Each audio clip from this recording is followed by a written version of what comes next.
Good afternoon, race fans, and welcome here as we continue on the playoffs in Season 3 of the NNSCRA Duracell Cup Series. Get ready for race number 33, more importantly, race number 1 of round 3 of the playoffs. This is the round that's going to determine our final 4 at the season finale at Homestead Miami Speedway, those that will battle it out for the championship. And of course, coming off of our second elimination race last week at the Arizona Speedway. It's only been a week for you guys since last week's race. However, I have not done a Duracell Cup Series broadcast for going on nearly 4 weeks. While the coronavirus has been causing a lot of people to stay indoors and everything, everybody's been wanting to have sim racing stuff on the iRacing side broadcasted, and so I've been very busy over with the Flat Out Racing Network. So great to be back here doing some offline commentary for the Duracell Cup Series as we are drawing closer and closer to the end of Season 3.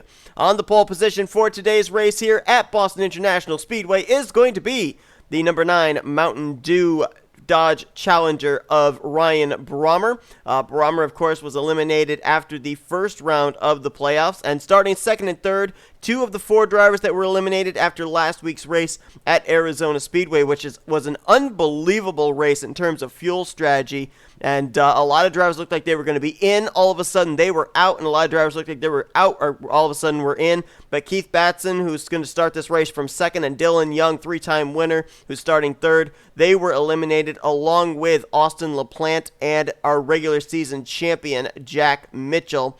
Those 4 eliminated, and it leaves us with 8 drivers. We'll get to them in just a moment, but Boston International has been on the schedule ever since Season 1 of the Duracell Cup Series, and it has always been here in the playoffs. I believe that last year, Boston was in round 2. Season 1, it was in round 3, and here in Season 3, it's in round 3 as well. But it has definitely been a track that has played big dividends into the playoffs and who's moving on to the next round, but not necessarily in terms of race winner, more in terms of finishing results and points going into the next week. Because so far here in the Duracell Cup Series, the Boston International Speedway race has been won by a non-playoff contender. It was Diego Yepes winning back in Season 1. Ryan Butcher in this field here today is the defending winner of this race, taking the checkers last year in Season 2. So the 8 drivers that are still battling out for the championship are as follows. 2-time winners J Lopes, J Millz, and Carson Gum, as well as 1-time winners V Almariego, Jordan Lopez, 3-time winner Carter Friesen, and also J Qualls, a 1-time winner in the 54 machine. Of course, L McIntire getting that top 10 run on fuel strategy last week when he was technically one of the drivers that looked like he was going to be eliminated. So a great comeback for him. We'll see. It's a win-in-your-in system. If one of those 8 drivers win here today at Boston, if they do, it's an automatic ticket to Homestead, Miami, Florida to battle for the championship. But enough talk. Let's race. Let's go down and get those most famous words in motorsports. Drivers, start your engines! 75 laps of racing here today, and actually Michael Norman was hiding behind the pace car. I had K Batson rolling off second, but he's actually rolling off in 4th. Norman is actually going to be starting to the outside of the front row, so apparently the first thing to go, they say, are the eyes, and I'm apparently getting very old, and I can't even distinguish cars on the racetrack.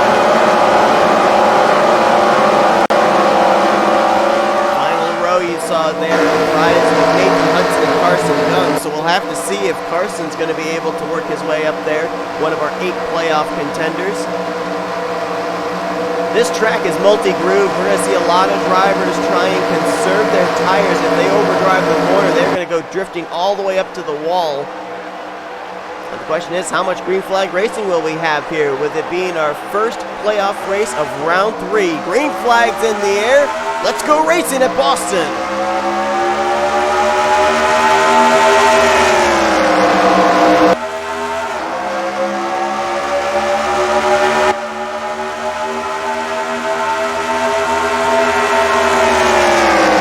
Brommer trying to lead lap 1. Dylan Young trying to deny him. Young just got eliminated from the playoffs last week. One of 2 3-time winners this season, and Brommer will hold him on to lead the first lap. A Macklin's going to go to the inside of Young now for second. Highest running playoff contender right now is V Almariego in that 42, side by side with Michael Norman for 4.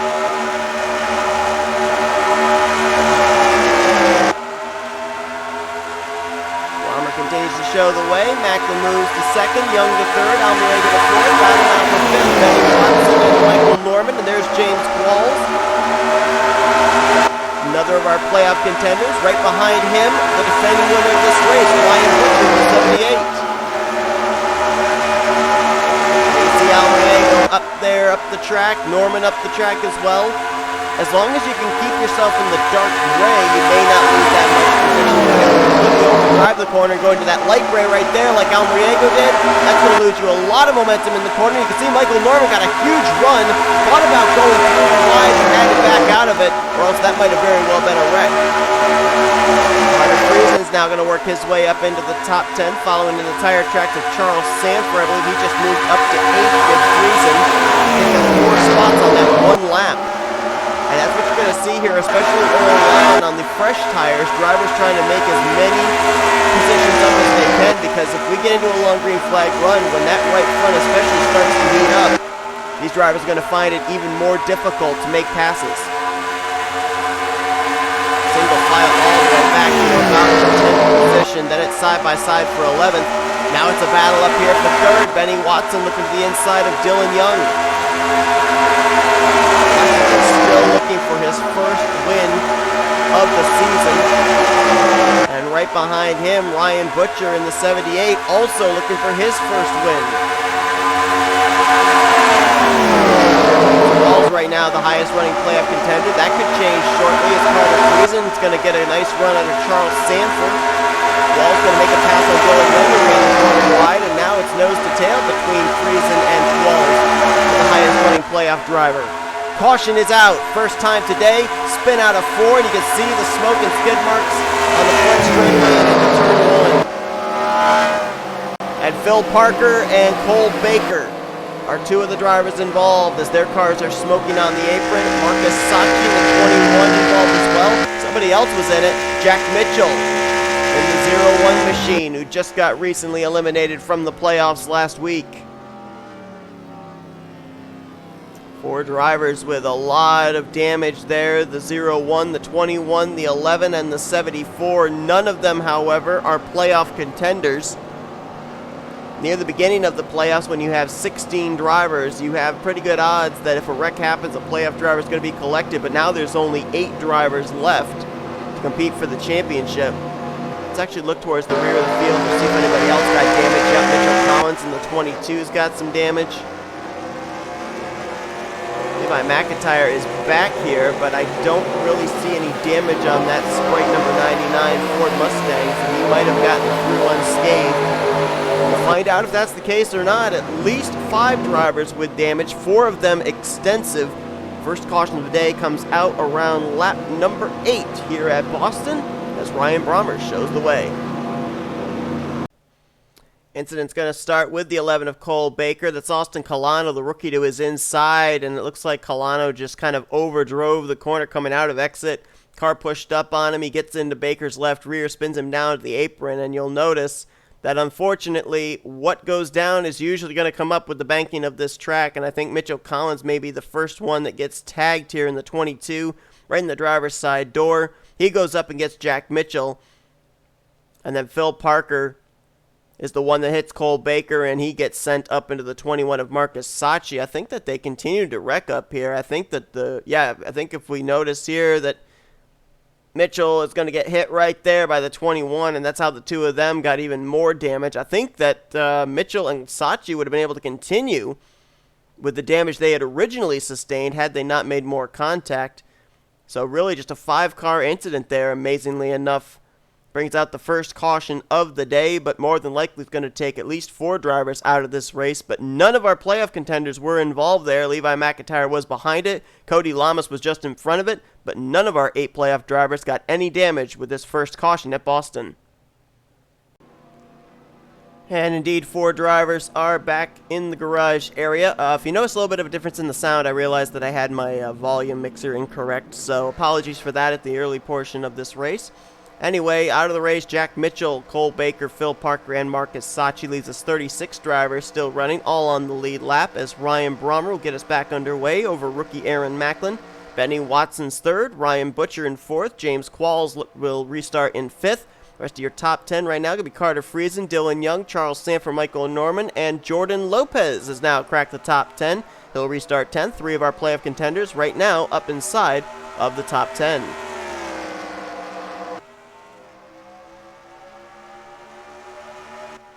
Nobody came to pit road. We should document that as well in terms of everybody up here towards the front. So they're going out there with pretty worn tires. They were out there for about 7-8 laps on that run. Tires will have cooled down a bit there under pacing, but we'll see just how these cars now handle with worn Goodyears underneath them, as battle is going to be for second place. Benny Watson took it from Aaron Macklin. Now he moves up, opens the door for James Qualls to try and take the spot. Carter Friesen right there as well in that Wendy's Chevrolet. Peeking for a possible 3 wide. Instead, he's going to actually be battling with Qualls for third, as Benny Watson got a nice run out of turn 4, and he'll hold on to the second position.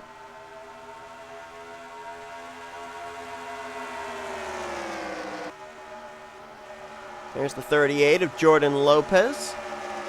Going to make his way around Charles Sandfer as they're 3 wide ahead of him. Ryan Butcher, Dylan Young, and James Qualls. They settle it back out to double wide going into turn 1. That scared me a little bit. So you got 3 playoff contenders up here running inside of the top 10, with Lopez right now in 9th, Qualls right now in 4th, and Friesen in 3rd. Let's find out where the other playoff contenders are currently at. V Almariego, who started up near the front, is now faded back to around the 18th position, make it 19th now in the 42 car. Cody Llamas, who was just ahead of the wreck that brought out our first and up to this point only caution. He's right now in 24th and stuck on that outside line. And then a couple of the Blue Oval Automotive Fords running back here in 29th and 30th.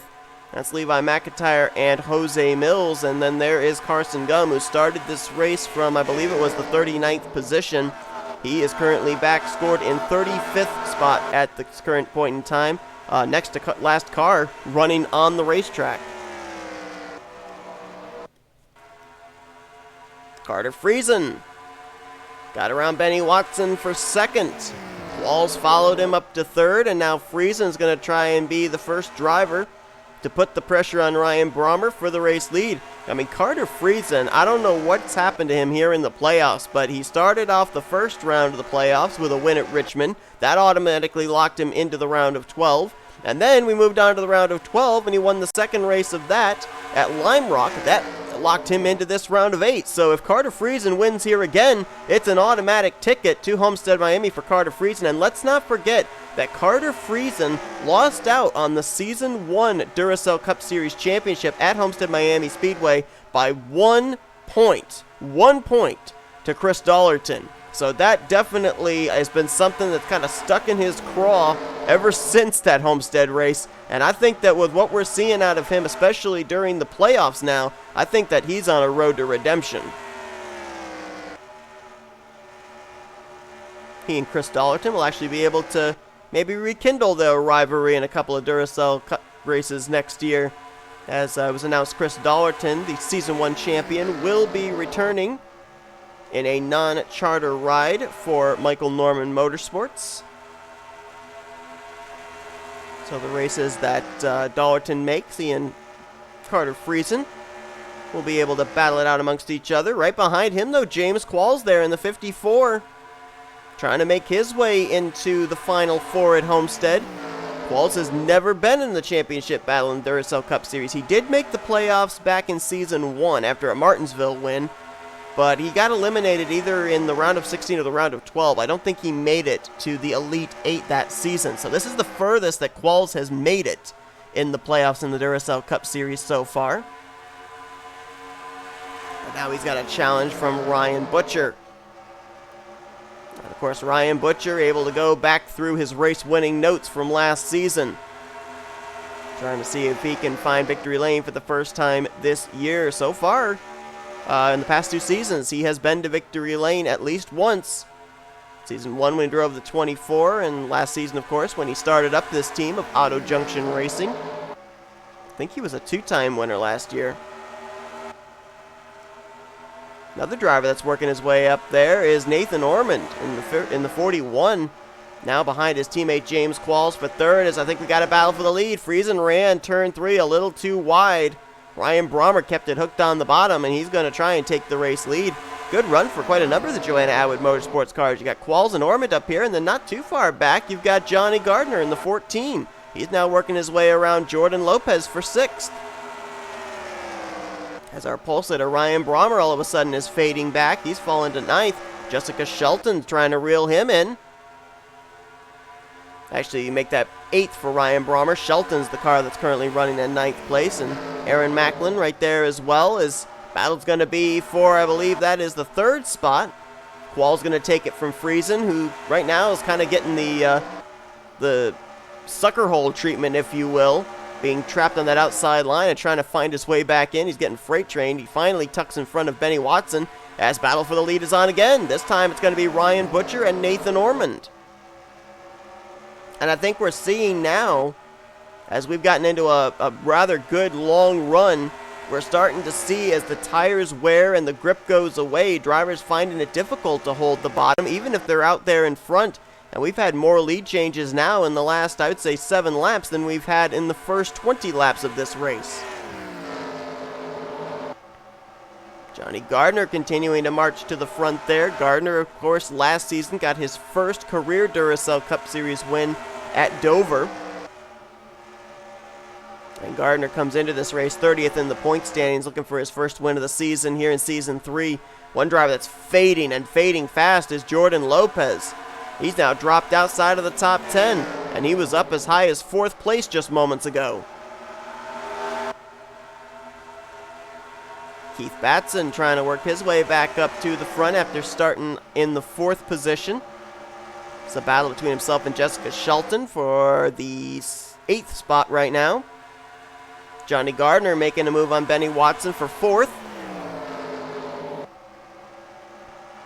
And with Lopes falling outside of the top 10, now only 2 drivers up inside the top 10 that are playoff contenders as they're 3 wide back here. A couple of S3 Motorsports cars there, Mathews and Shelton, as Mathews might have made contact with Shelton and sent her up the track. She almost got the wall there in the center of 3 and 4. That was rookie A Macklin on the inside of that 3-wide formation.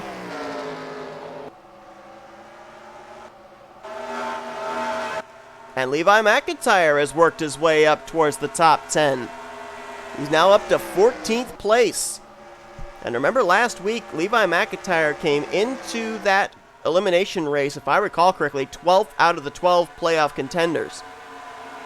He utilized fuel strategy. He and about 4 or 5 others stayed out in the closing stages of that Arizona race. I think he finished 6th. That was enough points-wise to make it into the round of 8. He's one of 3 Blue Oval Automotive cars that are still in the hunt for this championship. 3 out of the 8 contenders out of 1 team. Tell you what, the Toyotas have looked strong here today. I don't know, what it is, but you've got, right now, Camry's running 1st, 2nd, 4th, 5th, and 7th. And almost 1, 2, 3 as J Gardner is trying to get around Carter Friesen for the 3rd spot. He may clear him off turn 2 here, and he does.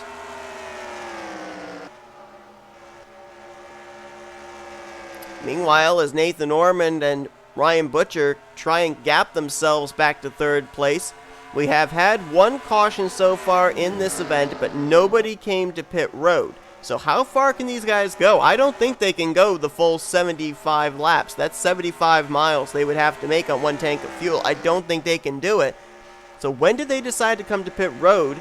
And just what is the fuel window? Because if we knew what the fuel window is, then we would know if drivers might be deciding to short pit as soon as that fuel window is open, or are they going to stretch it as far as they possibly can? N Ormond, of course, a former winner this season, though he did not make it into the playoffs. He wasn't high enough in the points for that. 31st in points coming into this race, our winner from Bristol earlier on this year. And I'm wanting to look back at the interval between first back to third, and slowly Johnny Gardner and Carter Friesen are reeling in the top two. That last time by, they gained about 3/100ths. We'll see what it is this time, as it looks like, visibly at least to me, they are closing. Of course, I can't really rely on anything I see visibly based on the fact I didn't even see that Michael Norman was starting this race from the outside of the front row. That time by, they gained about another 100, so they're not gaining much. They have picked up Benny Watson in the 5th position, so now it's about a 3-car pack trying to reel in the top two. This track, though, has such heavy braking zones into 1 and 3. I'm not really sure how much the draft comes into play, because they're not exactly very long straightaways either. Keith Batson has now been able to work his way up into the 6th position. His teammate Aaron Macklin right there in 7th, so good runs for both the KAB Racing Enterprises machines. Qualls is faded back to 9th. Lopez right now in 10th. There's McIntyre in 13th. What have happened to our other playoff drivers, though, is the question. And they're still all back here. There's Almariego, who still has not seemed to be able to find the bottom of the racetrack. He's back in 27th. Cody Lamas back in 30th. Carson Gum right now in 32nd. And right now the furthest back of the playoff contenders is 35th place, and that is the 98 of Jose Millz. Mitchell Collins got damaged. He's the only car that got damaged from our only caution of the day that continued on. You can see they never even, I don't think he even came to pit road to repair the left side of that machine. He's obviously off the pace, though, as he's in 36th. And I want to see where he is in relation to the leader, Nathan Ormond. Actually, he's coming to pit road. It's a couple cars on pit road. Michael Norman is on pit lane as well in the 18. So does this start the cycle of pit stops, perhaps? See if anybody else up here of the leaders comes to pit lane. And Jesse Turner in the 47 is in. Matt Haas is in the 8. Adam Garcia and Carson Gum is going to be the first playoff contender to pit. Going to try and get the fresh rubber and see if that gains him any track position. Looks like Nathan Ormond's indicating he's coming to pit road this time. He'll turn the lead over to Ryan Butcher. 3 wide coming off turn 4 there with Benny Watson. I think that was Dylan Young. And I think it was Keith Batson in the 39 as well.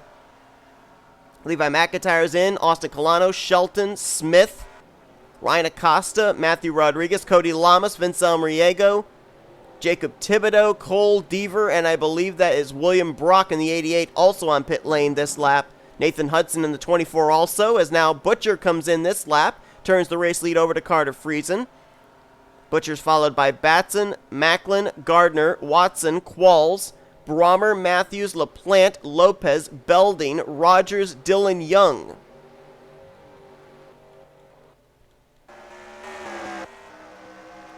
And so let's see if Friesen's going to pit this time. I believe he and T Wright are the last 2 drivers that need to pit.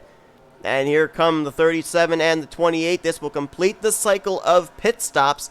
It's going to be interesting to see who's going to come out with the race lead. Now, when the pit stop cycle began, Nathan Ormond was the race leader. The question is, will he be the race leader when this finishes? And, Carter Friesen has to back off a little bit there in order to allow Kyle Mathews to get in. A little contact there on pit road between Austin LaPlante and Zach Rogers as Friesen overshot his stall a little bit as well. So let's find the 41 of Nathan Ormond. There he is. Ryan Butcher out there behind him. Let's see if Nathan Ormond takes the race lead back away from Carter Friesen. Friesen's leaving pit road now. Ormond's hitting the stripe as we speak. I think Nathan Ormond's going to take the race lead back away from Carter Friesen.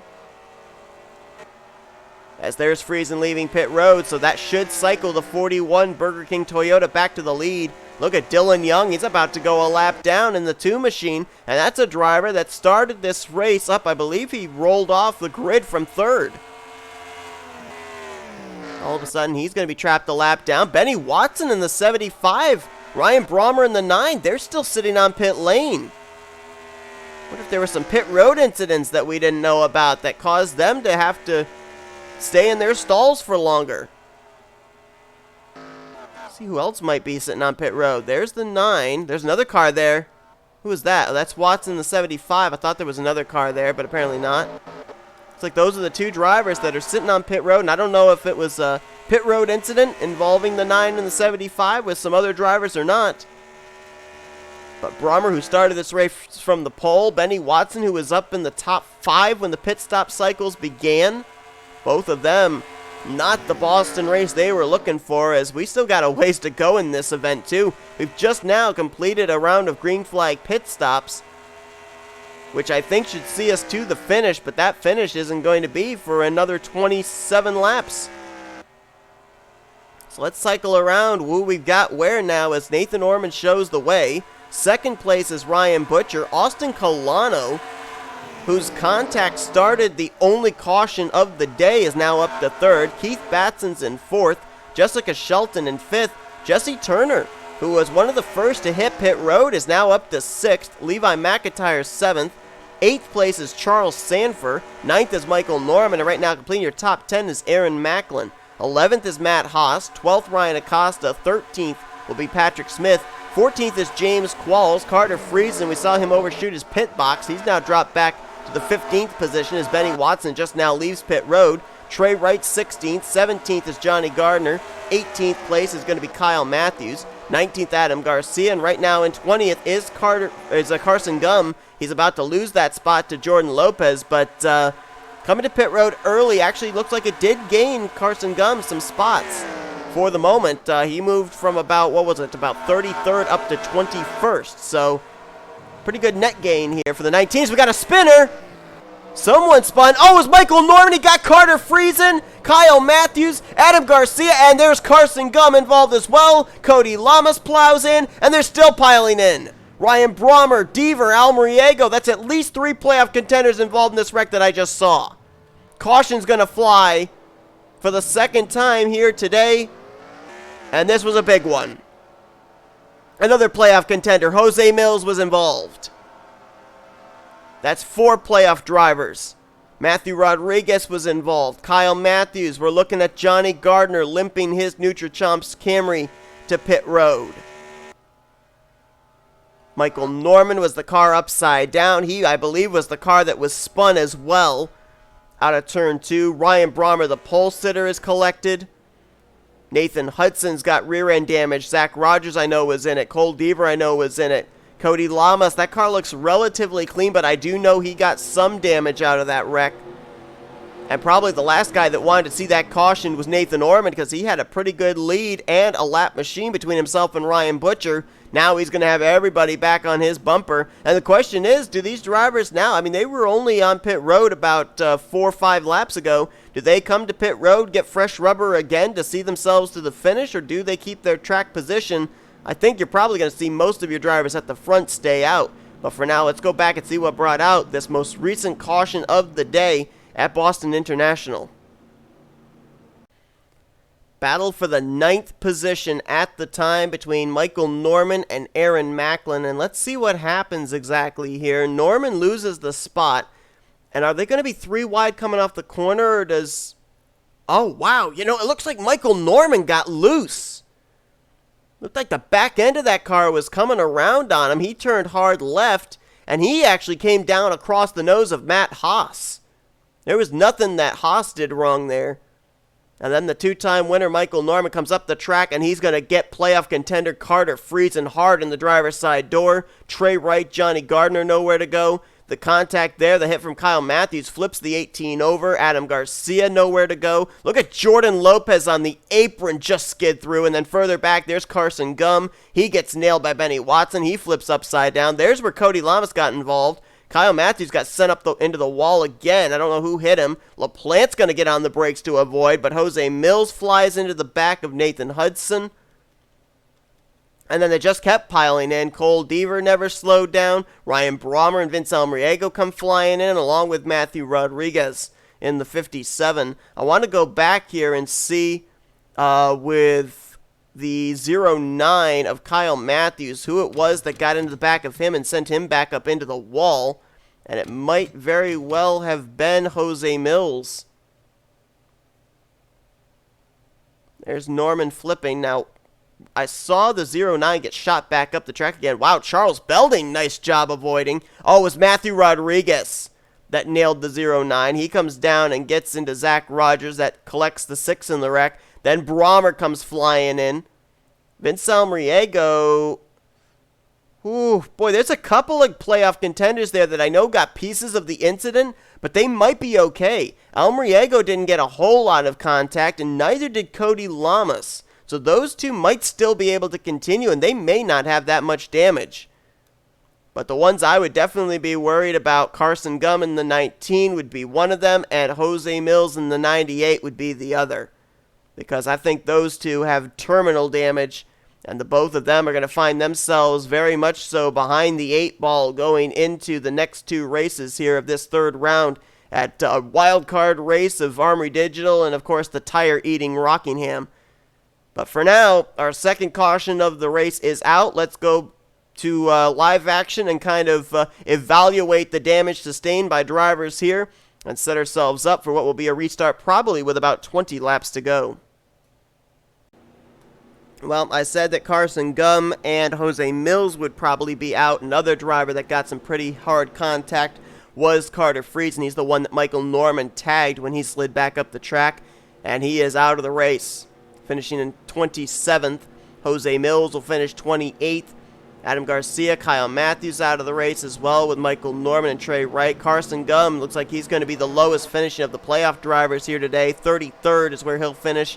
Also out of the race were the cars of Matthew Rodriguez, Benny Watson, Ryan Brommer. They joined Jack Mitchell, Cole Baker, Phil Parker, and Marcus Sachi in the garage area. And if you think about it, for Ryan Brommer and Benny Watson, such a tough break for both of those drivers for the fact that they got those extended stays on pit road because they probably wouldn't have been back there had that happened and wouldn't have gotten involved in the wreck. Green flag back in the air. We got a couple of lap machines here. Dylan Young, Mitchell Collins, Jacob Thibodeaux, and Johnny Gardner as Nathan Ormond gets us back underway. And Ryan Butcher is not going to be able to get around Dylan Young, who I believe is up to speed. He just ended up getting lapped there during the cycle of pit stops. So he is up to speed, and that's not good news for Ryan Butcher, who's still caught in the outside line, and he's about to maybe lose second place to Jessica Shelton if she can follow Mitchell Collins on that inside line. Looks like Collins is a little off the pace, though. He got some damage from the first caution. So Shelton's kind of boxed in for the moment, and I think Ryan Butcher with a nice drive there into 3. I think he is going to clear Collins, so he'll hold on to second. Shelton's now going to try and get by the 22 so that way she can focus on the 78 car. But right now, everybody is chasing Nathan Ormond, who is checked out over Ryan Butcher over half a second right now and still has the lap machine of Dylan Young between himself and that second place battle. Let's check in on where our playoff contenders are now after everything that's gone down here, especially with that big wreck. Right now, your highest running playoff driver is Levi McIntire, so he's looking to be the highest running playoff contender for back-to-back weeks. He's currently in the 5th position. Then you got Jordan Lopez in 12th. James Qualls currently battling with Zach Rogers. That's for 15th place. J Llamas right now is in 17th. And Vince Almariego, with a little bit of a damage on the hood, still soldiering on in the 19th position. Those are the only remaining drivers of your playoff contenders that are still in this race. 3 of them are out of the race after that last wreck. Carter Friesen, J Millz, and Carson Gum. It's like Dylan Young may be leading that 2nd, 3rd, and 4th place machines up here to Nathan Ormond. So we may have a battle for the win on our hands here in these final 10 laps, as now Ryan Butcher is going to move Dylan Young up the track, try and make quick work of the Wawa Ford, so that way he can go back to trying to reel in the Burger King Toyota of Nathan Ormond. Ormond's looking for his 2nd win on the season. Butcher and Shelton, however, they're both looking for their 1st. Ryan Butcher's last win was at this track 1 year ago. Jessica Shelton's last win, if I remember correctly off the top of my head, I believe, is going to be 1 year ago next week. I believe Armory Digital Super Speedway was where her last Duracell Cup Series win came 1 season ago in Season 2.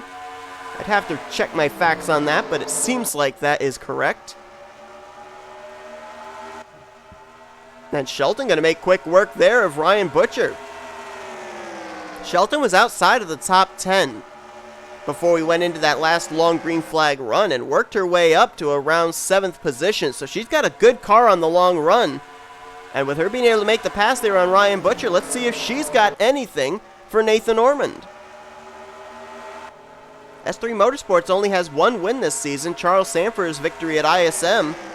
None of their drivers made it into the playoffs, so they're all just out there trying to pick up W's. As wow, Ryan Butcher way up the track there out of 4. He's going to lose 3rd to Keith Batson, maybe 4th to Levi McIntyre. Shelton closes up the gap here between herself and Ormond. It's going to be 10 to go this time by. You look back there at Levi McIntyre looming in 4th place. I mean, what must he be thinking? He locked himself with the good run last week here into the round of 8. If he can get up there and win this race, he's locked into the Final 4 championship battle at Homestead. But he's got Charles Sandfer challenging him now. That's for 4th place. All of a sudden, we're seeing some S3 cars with some good speed, and Shelton and Sandfer now up into the top 5. Kyle Mathews was running good before he was involved in our last caution, and now Shelton's got Dylan Young behind her, and she's saying, go away, 2 car, you're not even on the same lap as me, as they're going to catch J Gardner going into turn 1. Now where do they go? Gardner's going to move up out of the way. Oh, and Dylan Young tried to block Keith Batson, and Batson says, nope.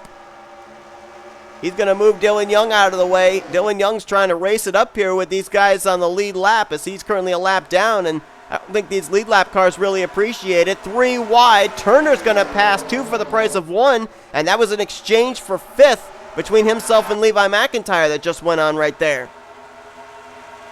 There's still 3 wide back there trying to get around the slower machine of J Gardner. He's now going to hold up Patrick Smith.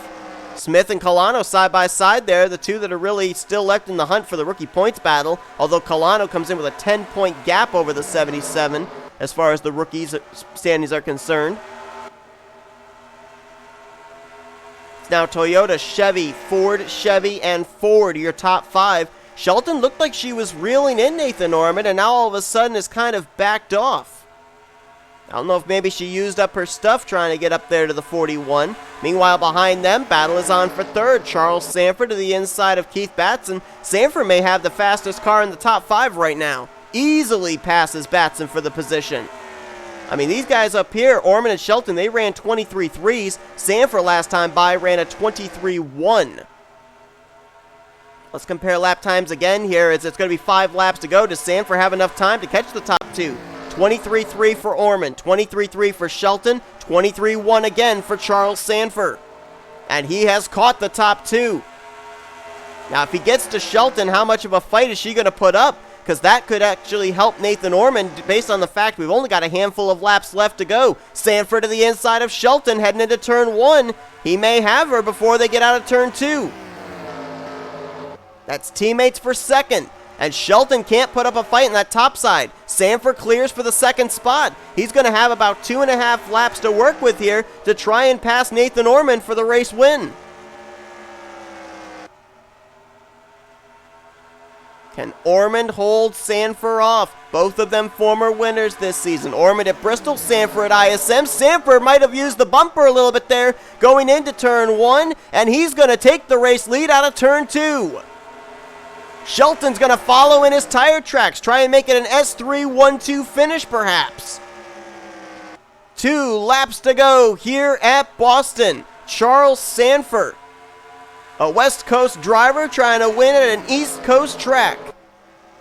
He got his first career win earlier on this year at ISM, trying to get his 2nd here today during the playoffs. Shelton has cleared for 2nd. Turner trying to take 3rd. As this time by, Charles Sandfer will see the white flag. 1 lap to go at the Boston International Speedway. Charles Sandfer about 3 car lengths back to Jessica Shelton. Battle still for 3rd between Turner and Ormond. Down the back straightaway, Charles Sandfer, no challenge behind, just has to hit his marks through 3 and 4. And Charles Sandfer, for the 2nd time in his career and 2nd time this season, he'll take a checkered flag. It happens here today at Boston. Jessica Shelton follows him in 2nd. It's an S3 Motorsports 1-2 finish.